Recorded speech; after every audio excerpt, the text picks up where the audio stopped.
Hello and welcome to the Green Collar Careers Podcast. I'm your host, Jose Almanzar, a practicing environmental attorney and former environmental scientist. This podcast is all about exploring careers in sustainability in the environmental field, what they look like, how to get started, and how to grow into them. Each episode, I sit down with professionals who have built meaningful careers in this space to hear their stories, how they got started, the challenges they faced, and the advice I have for anyone looking to break in or level up.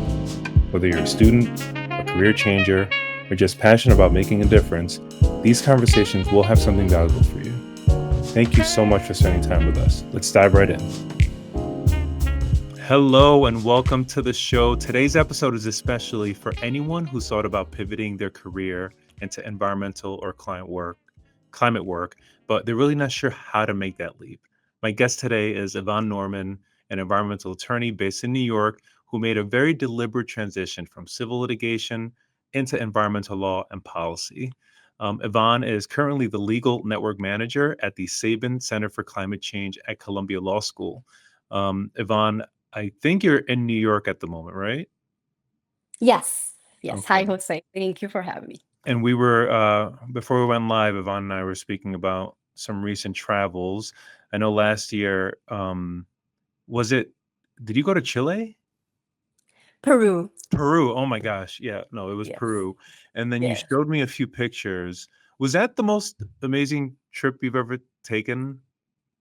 It is one of the most remarkable visits. I'm originally from Colombia, but I have to say that I have not visited South America as much as I probably should have.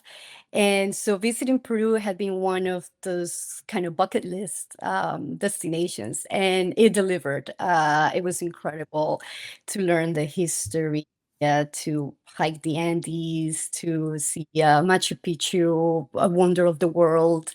Now, that makes it the second wonder of the world that I've visited, in addition to the Colosseum.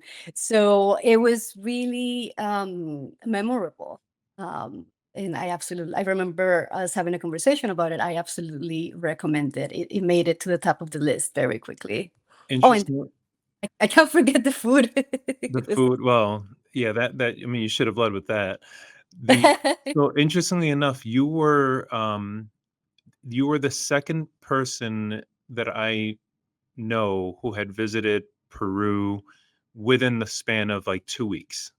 So I know somebody Oh, else. wow. So I don't know what their head of tourism is doing, but it's ending up in the right, the right Instagram feeds. They are very Peruvians. I noticed this, and I had this conversation with someone else. They're very intentional about their tourism.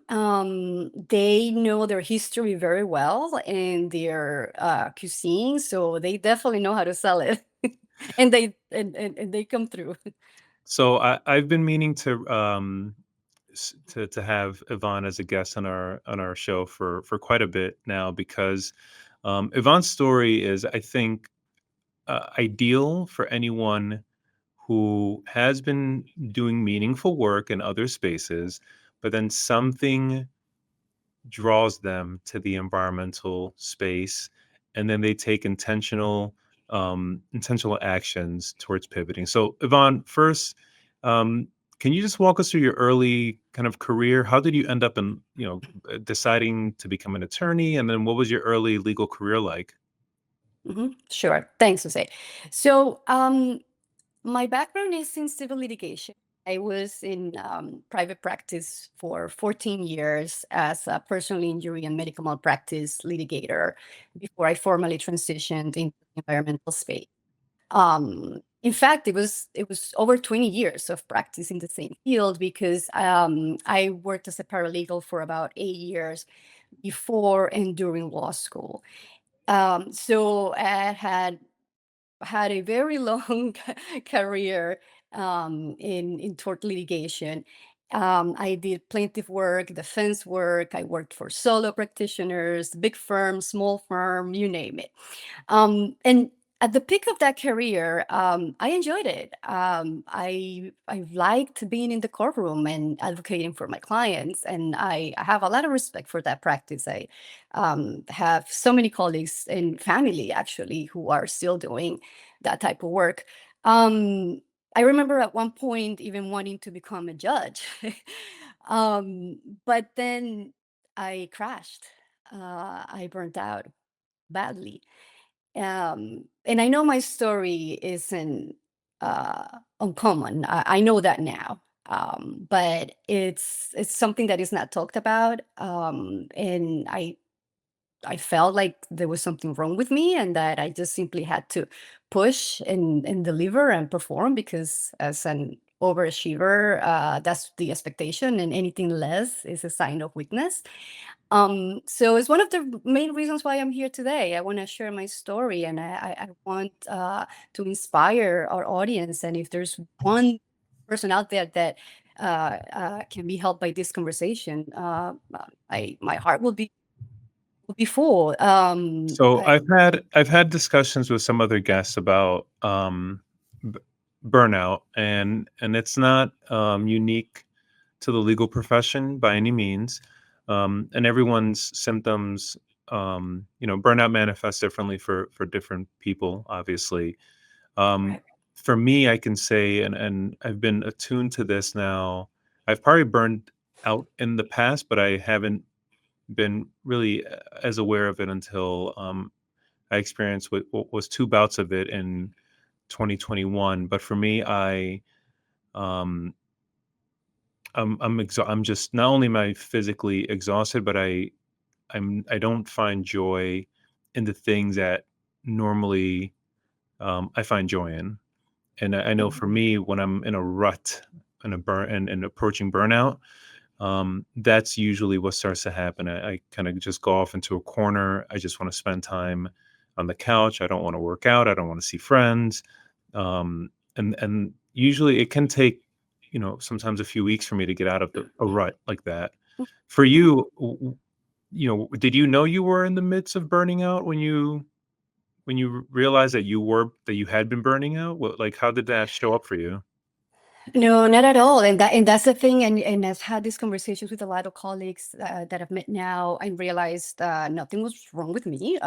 It was just unmanaged stress that needed to be addressed. I did not know what it was. It was the work just became robotic, and I was very unhappy and joyless. And there was something deep down that I felt I wanted to find that joy again, and have a meaningful impact with my work, and it just simply wasn't feeling like that. So I relate completely to what you just said. um but it was for me also. It was the fall of 2021, sort of the tail end of COVID, and I had a very serious physical manifestation of that unmanaged stress. I'll save the details, but I'll just say that it was quite the eye opener, and it made me realize that I had to do something, and quick. Um, I've now come to describe that as sort of having an early onset of a midlife crisis. But I started questioning, what am I doing with my life, with my career? Where am I going? What's the point of all this? Exploring different options. Nothing felt right. There was a lot of self reflection. And I think a lot of, probably a lot of people in our audience, COVID was just such an upending event for everyone. And I think that self-reflection came, as you say, not limited to the legal field, but just in all spheres of work, and um, in all professions, really. So in my case, yeah, it was something physical actually happened, and it was paralyzing, and I had to do something. So that was kind of like the start of um sort of, what am I gonna do? Um, and I started exploring different types of practices. Like, what am I good at if I don't want to do this personal injury work? What else do I fit, right? And nothing felt right. So. I went back and I read my law school admission statement, uh, Okay. wondering like, why did I even want to become an attorney in the first place? And there was something I wrote that stood out, and that was that I wanted to give a voice to those less fortunate. Hmm. And I said, well, that still holds true, not only in my day job, but it's driven pretty much all of the work that I have done in my volunteer work, nonprofit organizations. I've always sort of um, been drawn to helping, whether it's immigrant communities or marginalized communities or those in need. I've always wanted to be that advocate.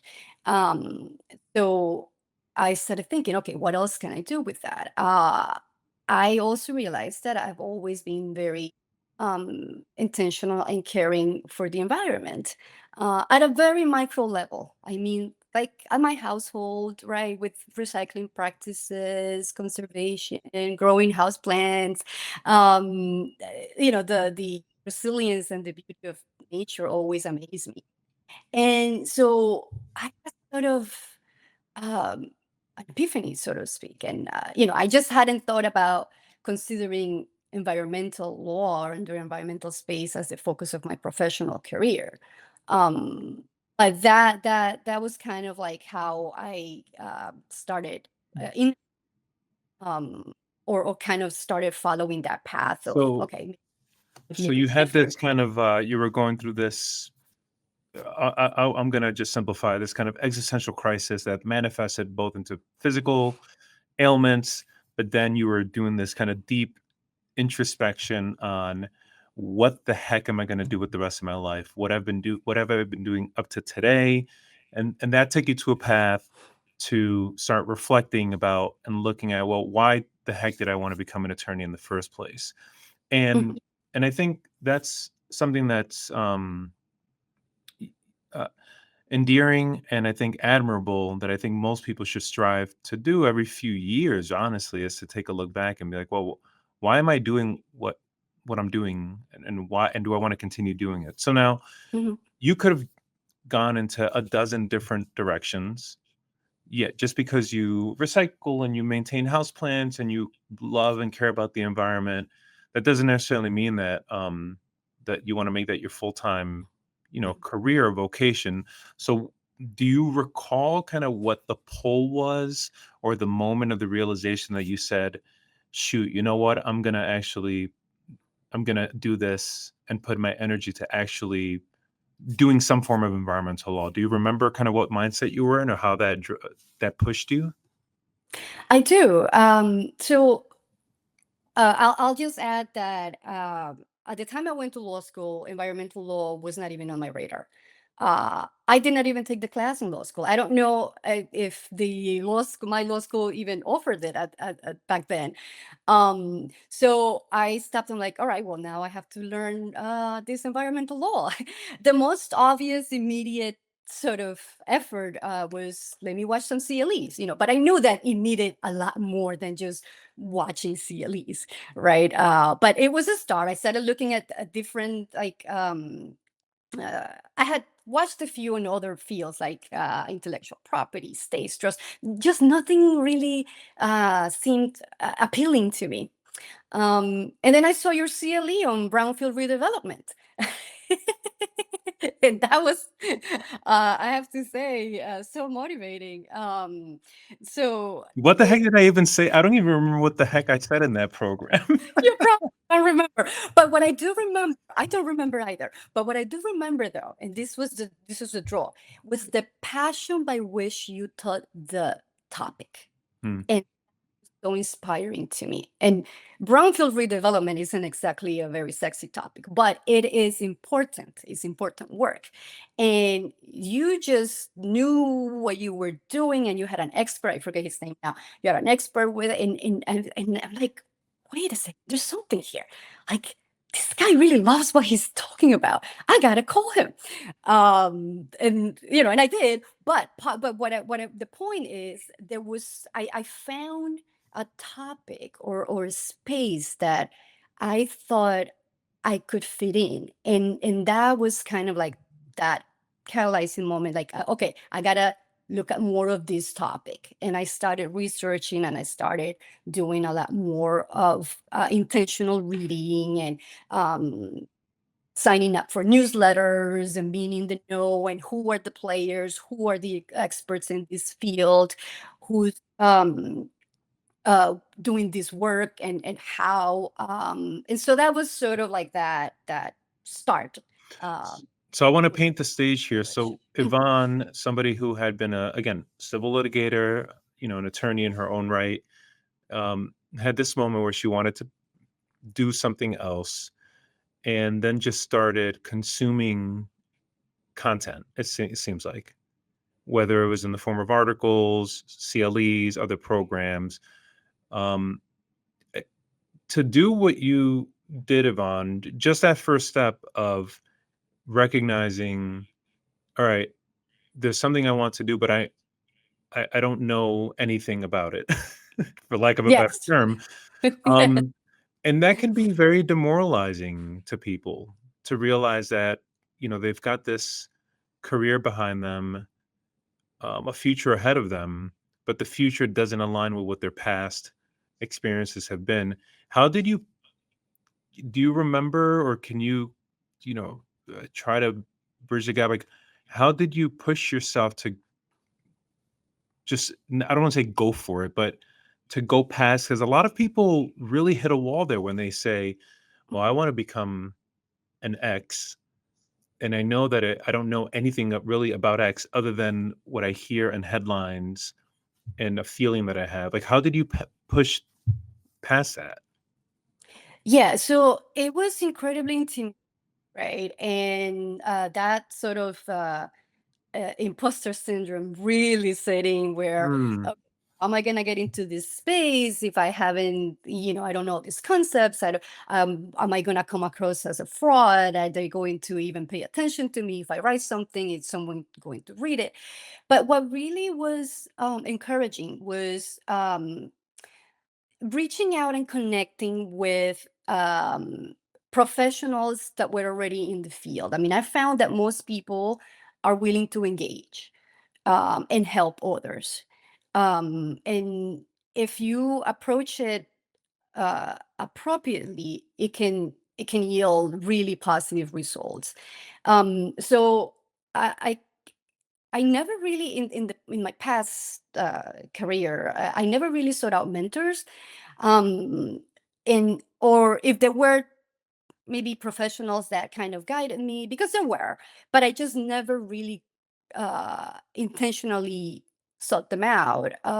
And there's is something that I really want to highlight today, is it is incredibly important to lean into those professionals who are out there, whether it's professors or senior partners or attorneys or just others that have been in the environmental field for a long time.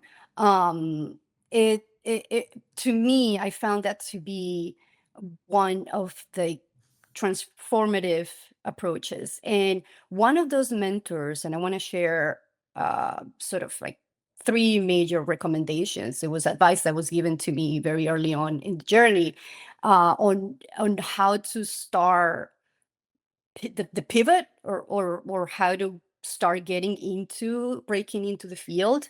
Um, and that is the power of becoming a member or an active member of bar associations. That's one. Joining bar associations. Writing, another one is writing articles in the topic of interest, even if you don't know what the specific topic. Obviously, you do the research. And another recommendation is engaging in public speaking. So this advice, and I'll elaborate into each of those in a second, but that was incredible advice that I took to heart and I executed.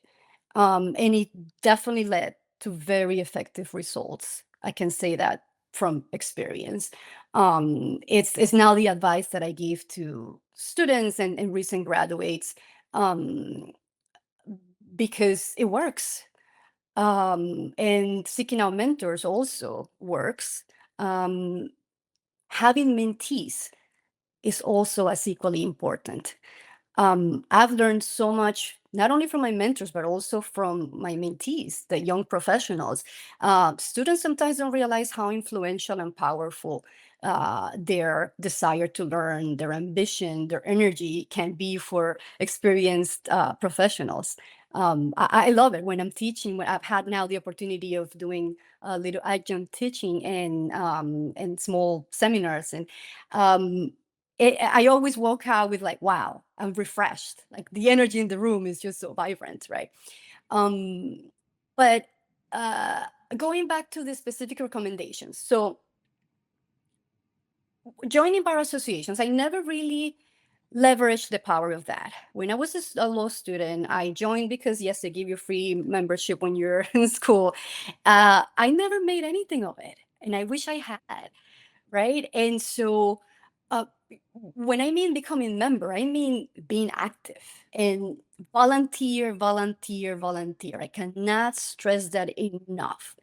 You have to get in there. You have to get yourself into a leadership position, collaborate to lead a project, to write comment letters, to participate in education and programming, career development. This is what I did, and it's how I have cultivated strong relationships now in the space.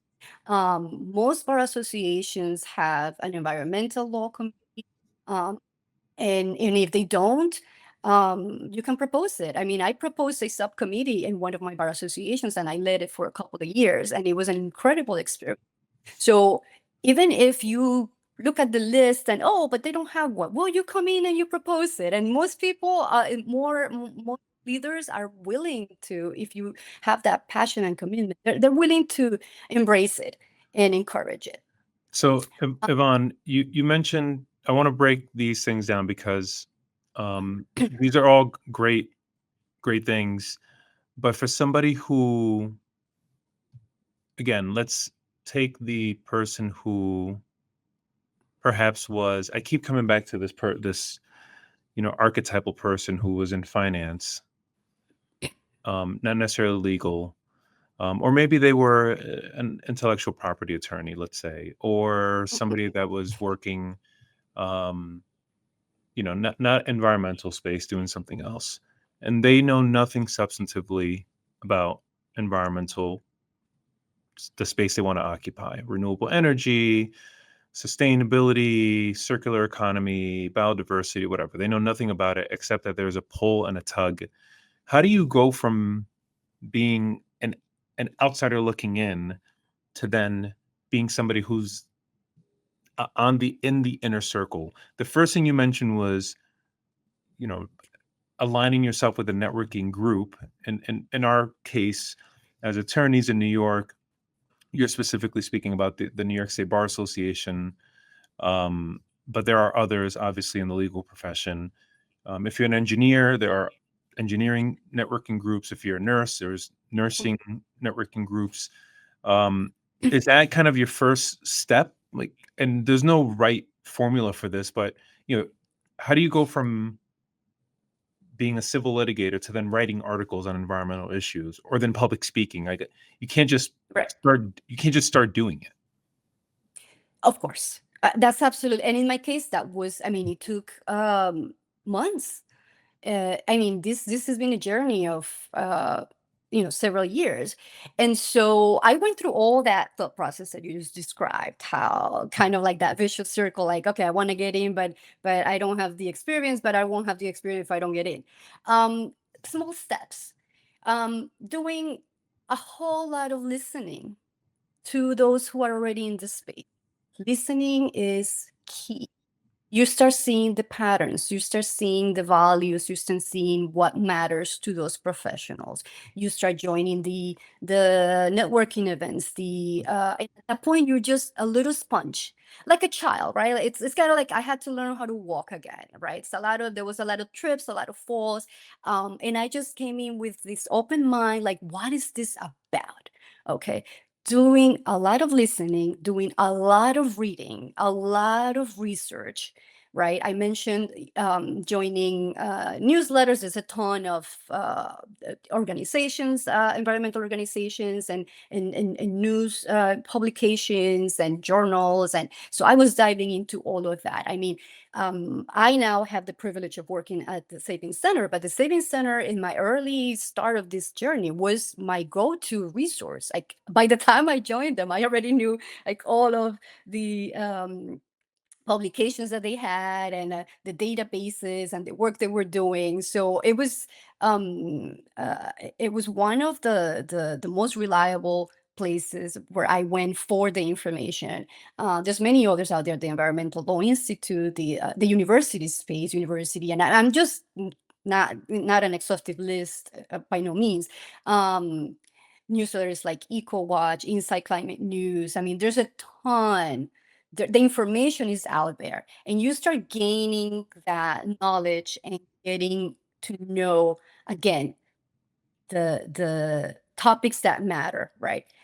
Going out there to the community, joining grassroots organizations, volunteering. I started volunteering with We Act for Environmental Justice when I first started. Most of these organizations need the help, especially now with this challenging time that we're living in, environmental justice and the renewable space. Organizations will take all the help that they can get. Right. So, do offering that sort of partnership and collaborating to help them move forward. That was incredibly helpful in my case. And it was an opportunity to learn. A lot of what I did in the first probably year was just sitting there, taking notes and listening. That was a big part of the journey, was learning that. Now, how you get from listening to actually speaking, yeah, that is a big learning curve, and it requires a lot of patience, a lot of commitment, and a lot of persistence.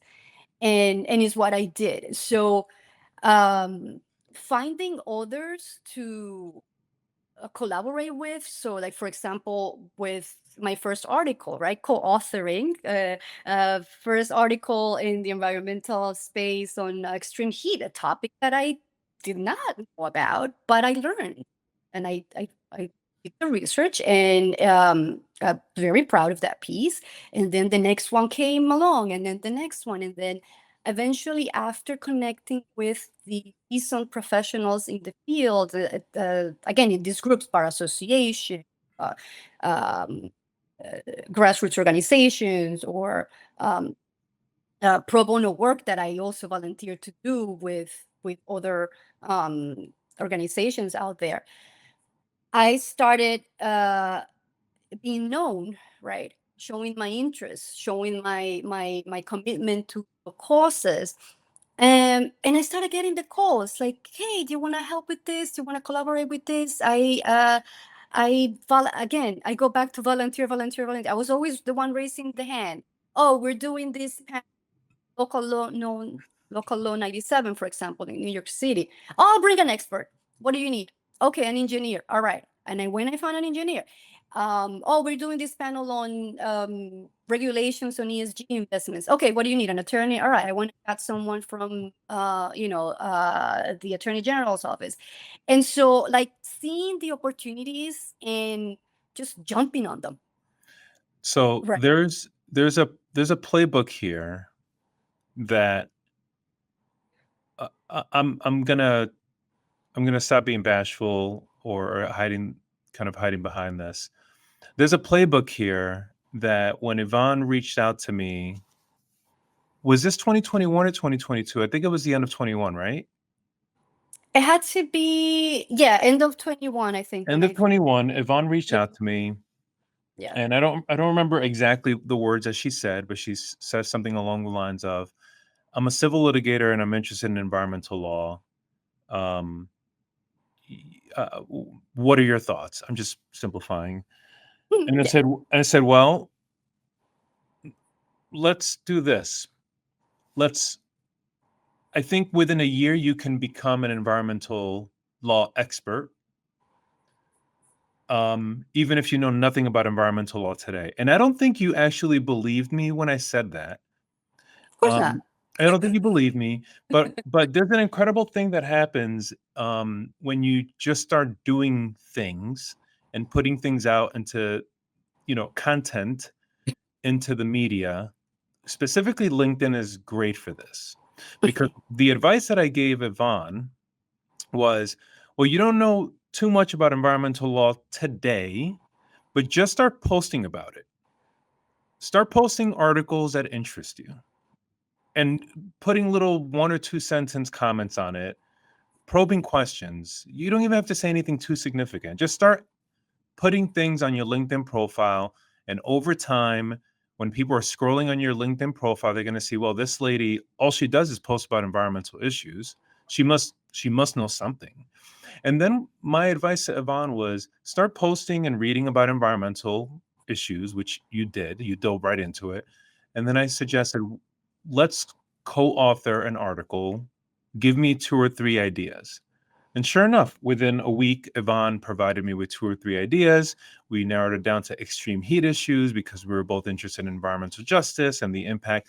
So there's kind of this playbook that doesn't need to be just for the legal profession. I think you can apply this across the board.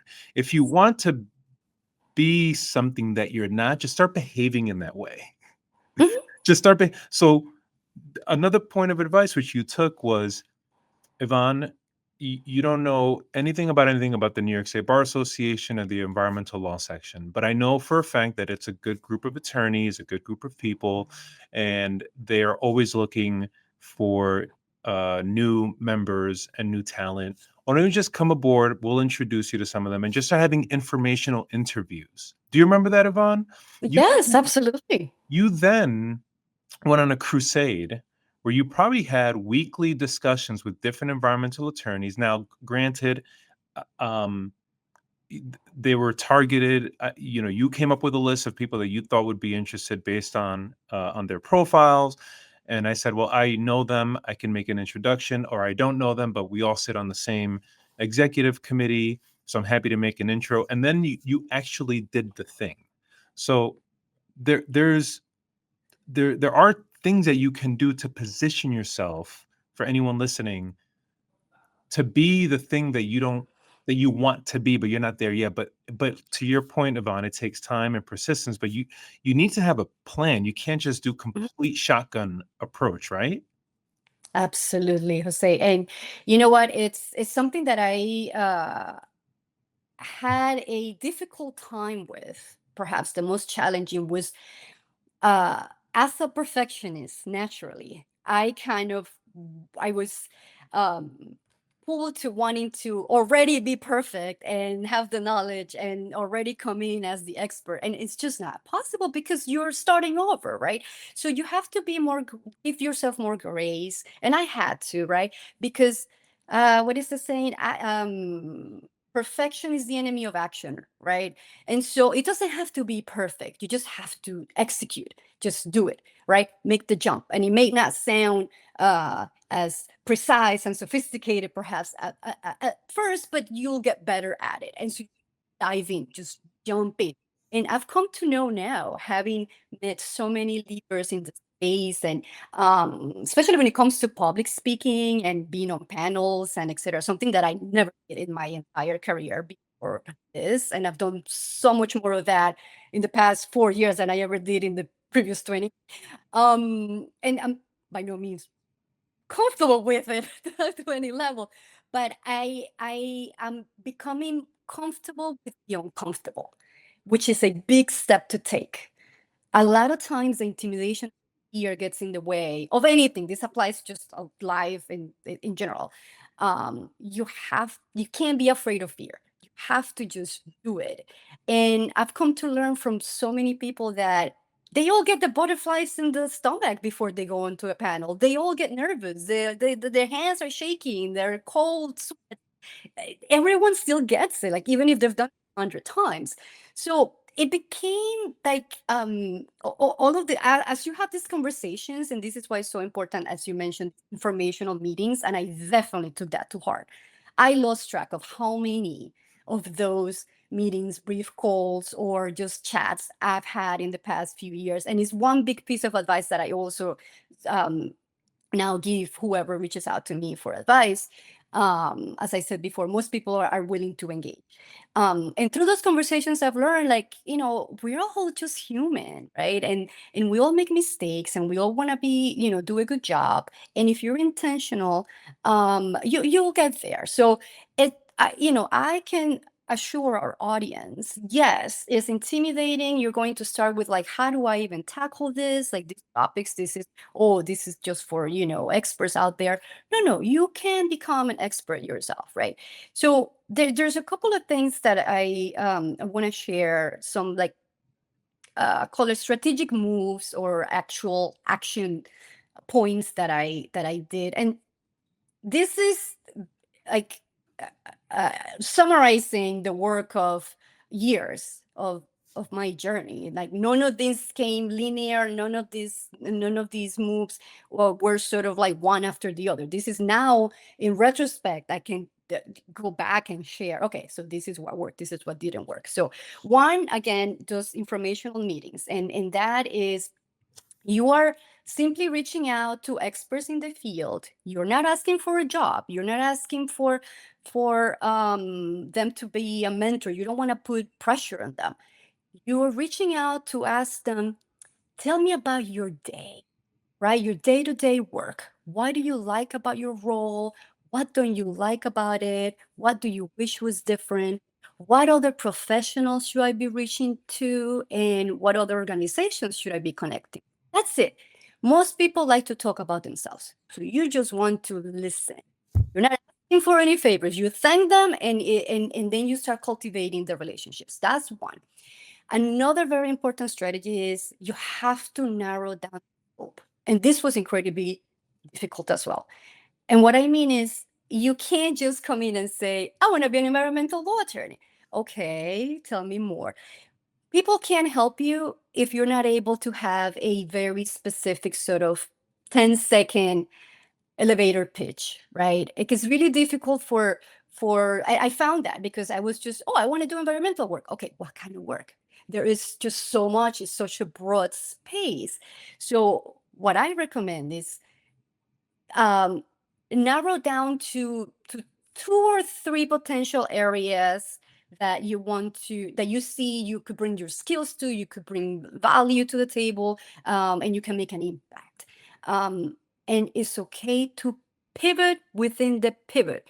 God knows I did that so many times until I figure out what would be the best fit for me. I found the environmental justice space was a very natural fit for me because of what I mentioned earlier, with giving a voice to those less fortunate, and so it really brought in all, like, my personal values. And you have to really, tied to this narrowing down, is, you really have to start on a personal level of, what are my values, because your personal values reflect on all the work that you do. You cannot be two different people. Like, if you care about respect and fairness and sustainability and um equity and ethics, those values will reflect in the path that you choose to follow. So I think, and I had to do that for myself as well. Start at the personal level and then see what, right, what specific area. So when you go to a networking event and there's someone there that you might be, oh, this might be a good connection for me, you can answer, what do you want to do? And you have an answer, right? And the answer is going to change. It's very much of a trial and error, and it was for me, right? You just have to be open to be nimble, and be more of sort of open minded and flexible, right? Another point that also worked for me was, another strategic move, I should say, skilling up. So, um, taking relevant classes and certifications in areas that are either the focus of where you want to go, or adjacent to that, or I mean, in my case, I had some time after I left the firm, so a lot of people may not be able to do their jobs before they actually embark in the journey. So you have to, again, be intentional and strategic on how you do it, but but you can do it. I um I got certified in sustainability reporting. I got certified in international human rights, and it served me very well to have that knowledge and those skills to market myself and to enter the space, because it's such a broader space. Like, okay, I've done this, but I also can do this and that, and I have knowledge in these other areas, which tied in together with the path that I want to follow, and that puts you in a much more competitive um, uh, scale when you are on the job market. Um, and LinkedIn, maximizing LinkedIn was, of course, as you mentioned, uh, is such a powerful platform, and if you know how to leverage it, it could really be an effective tool, and it has been for me. So 100. I want to thank you for going through that list, which I think is going to be so valuable to anyone who's listening to this, because it really provides, again, a framework for for implementing an action plan to go from, again, somebody who is a quote unquote outsider to then someone who in a year or two can be considered, a voice or a thought leader in the space. So you were accumulating knowledge, like you said, like you're like a sponge. You skilled up, which I love that, and then pivoting within the pivot. You should trademark that. I mean, it's such a great, because it's true. It's true. You need to be able to be nimble, and open minded, because you may think you want to go one way, but then you realize, okay, like there are actual things that I can't achieve in the next 5 or 10 years to get to that place. Like if all of a sudden I woke up and I said I want to go be a heart surgeon, well, that's probably like a nice 20-year path for me to engage right now, and I don't know if I have a 20-year window to do that. But for you, you kind of had you were utilizing your attorney skill sets, which attorneys are really good at, looking at a problem, dissecting it into different issues, and then creating action plans for all of them. You took all of that, and then you felt confident enough at a point to then start applying for different jobs within the space. How did you come across the Sabin Center and your current role, and kind of what was that uh, journey like? So this is when it's interesting, and in certain respects, I still feel like, oh wow, this work actually paid off. And sometimes I mean, a year in, I was like, wow, I'm here. I tell you, Jose, I can directly trace it back to the networking and all the relationships that I had cultivated during that transition journey. And the journey, it's ongoing. I haven't finished. I mean, it's a very long process, and it is incredibly rewarding to see how it pays off. And let me just to give you some perspective. By the time I applied to this role, I had already uh, either met or knew four of my current colleagues at the center. I had already worked on committee work with one of them, who was the former chair at the City Bar Association, and who's also a member of the State Bar Association. So she knew me well. Um, and most importantly, I had already been on a panel with our faculty director, Professor Michael Gerard. So he knew my work. He had met me. He has seen what I'd done. Um, he had even read an article that was written about my story, basically, in one of the publications of the Bar Association. So, and I knew another colleague who knew our deputy director very well. So let's just say that the work had more than paid off. The center knew me, they knew my work, they had seen what I had done. And so when I expressed my interest in the role, they were thrilled, just as I was, right? But I want to be very clear here for our audience. I went through the formal interview process. I fulfilled all the requirements. The decision was based on merit. There were no concessions. There was nothing other than a candidate uh, going through the interviewing process. And what I can say though is that all of those relationships and the fact that I had already been on the radar was instrumental to getting the offer. I mean, there's no denying that. And so the level of comfort when I was sitting through those interviews, I was just like, "Oh yeah, hi, Mike. It was great to see you today." Like there was just such it just took away so much of that um discomfort and fear and intimidation. Like you're and having already gone in like over 14 months.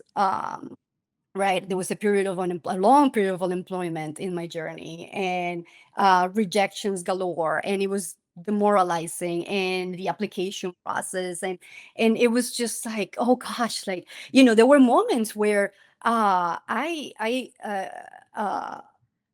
doubted if I had made the right decision. I mean, there was a lot of that, a lot of like, oh my God, what have I done? Like I left this, sustainable job, whatever, and now I'm here at zero. Like what's gonna. There was a lot of that. And there was a friend who told me, like, you gotta give yourself some grace, like pat yourself in the back, like look what you're doing. You're like reinventing yourself. And now I sit on like, I did reinvent myself. Twofold, right?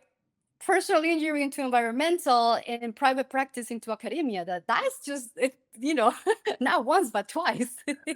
So, Yvonne, we've been speaking for about 45 minutes. I just want to see if I can ask you two more questions. What you did, um, it takes a lot of courage to, in a sense, uh, put behind your previous identity in search of a new one, but it was a new one that was pulling at you from a lot of different directions, a lot of factors. Knowing what you know now and the path that you've been on and you still on, um, is there anything you wish you had done earlier or differently? Yes. How long do we have? Well, if you can give me the abridged version. There's many things I can, and I believe me, I've asked myself that question so many times as well, and it's an important one. So, um, I can think of three main things that uh, I wish I had done differently, and I wish I had done better. One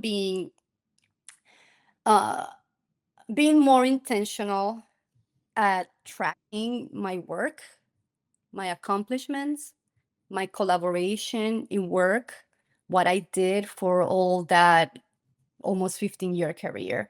I never did. I never had anyone tell me, Yvonne, you should probably write down that, you wrote the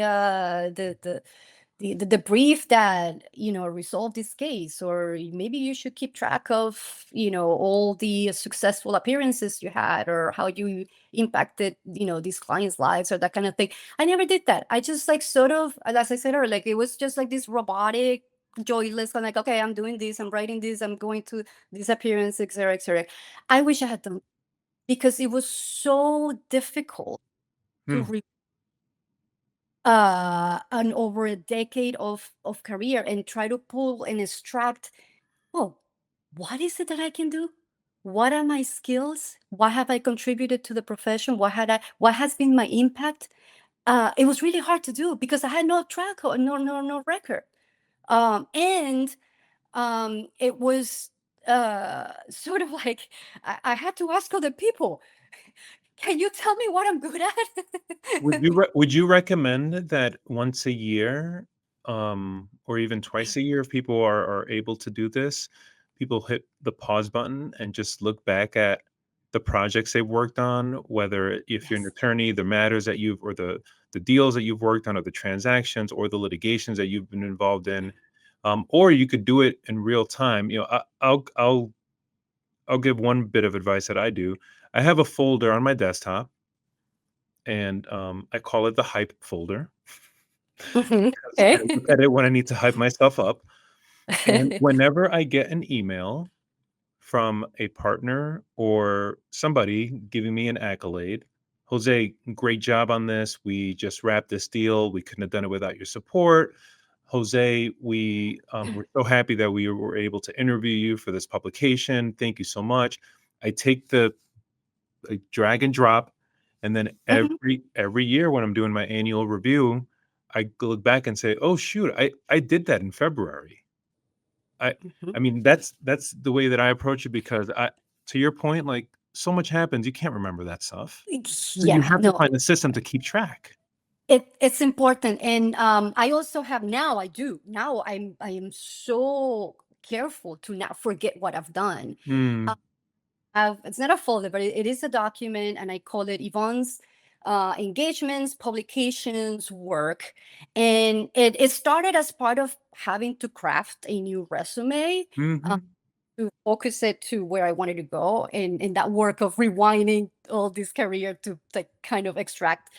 So it started as that practice, but it's now become an ongoing practice of keeping track.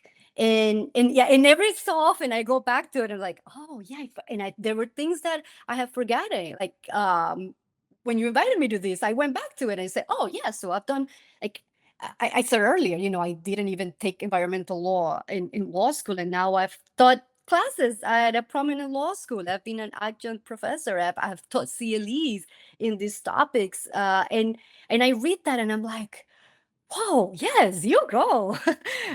So I'm being so I definitely recommend keeping track, no matter how small or trivial you think that contribution was. As you're saying, if you get an email and you're recognized by the work that you've done, because sometimes people are watching, people are listening, they may not tell you.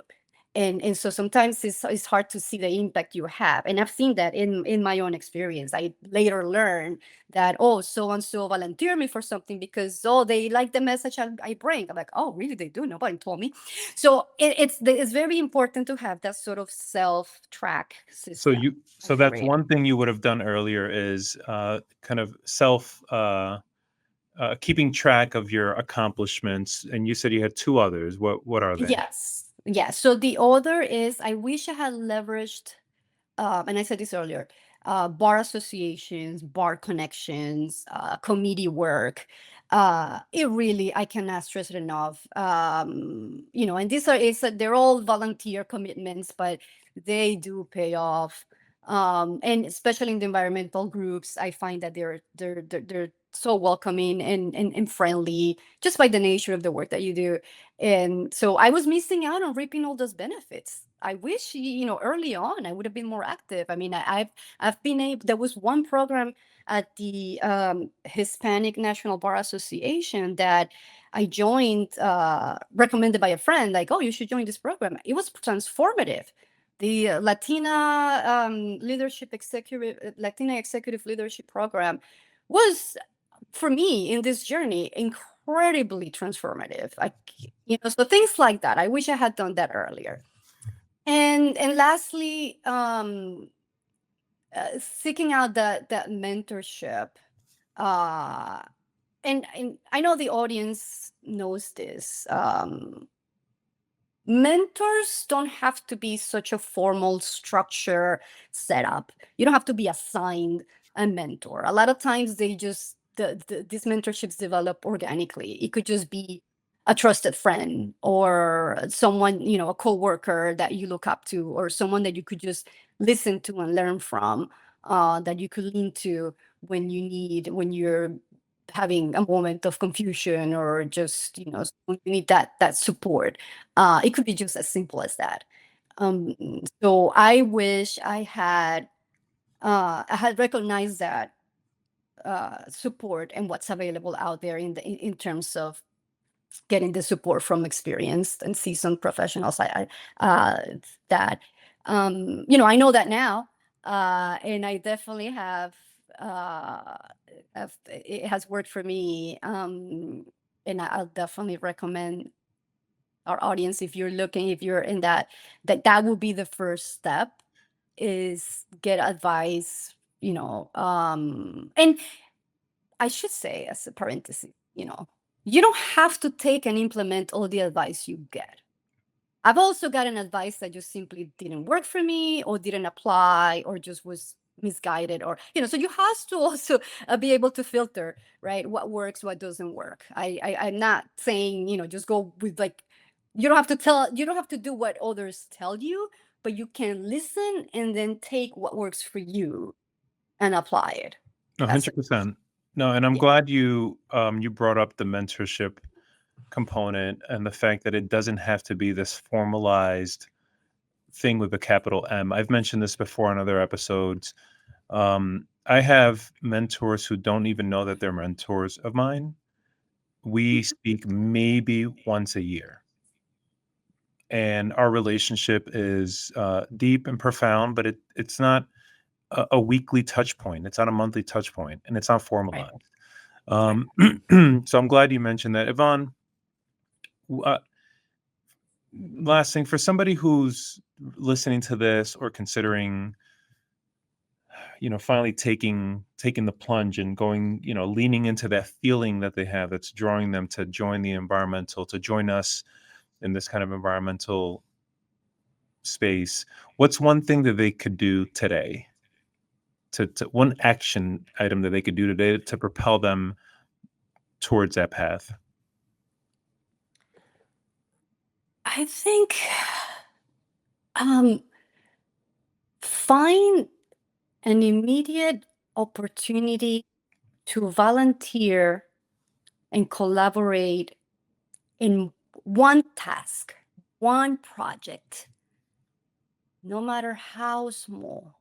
That one thing will have that sort of ripple effect or kind of snowball into a bigger project.